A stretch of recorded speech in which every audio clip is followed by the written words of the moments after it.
This program contains experiments which are performed by professionals. These tests are dangerous and may involve the use of hazardous materials. They should not be performed or imitated under any circumstances.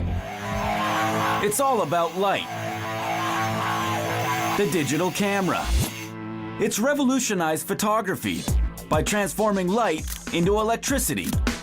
Everything is there to draw in light, from the camera's buttons, controls, and dials down to the lenses. What the digital camera does with light is what makes it so revolutionary. It turns light into electrical charges that become the image captured on the screen. Light particles, or photons, leave the source, bounce off a subject, and enter the camera through a series of lenses. The photons then follow a designated path on their way from photon to photo. A series of lenses allows the photographer to capture the clearest image possible. This lens diaphragm is what controls the amount of light that the photographer allows in through the camera's opening or aperture.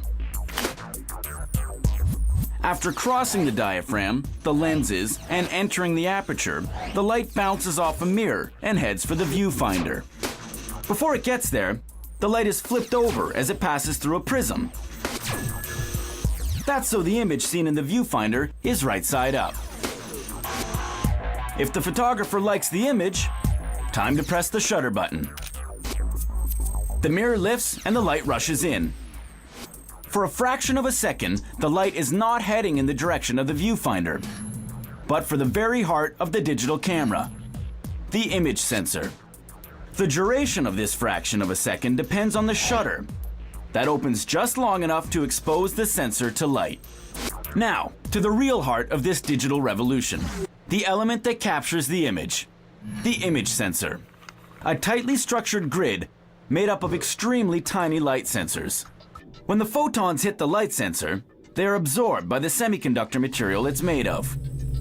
For each photon absorbed, the light sensor emits an electric particle called an electron. The photon's energy transfers to the electron.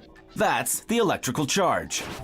The brighter the image, the stronger the electrical charge is. So each electrical charge has a different intensity. A circuit board then converts the different intensities into computer language. They represent millions of tiny colored dots that make up a photo. The pixels. The more pixels in a picture, the better the resolution.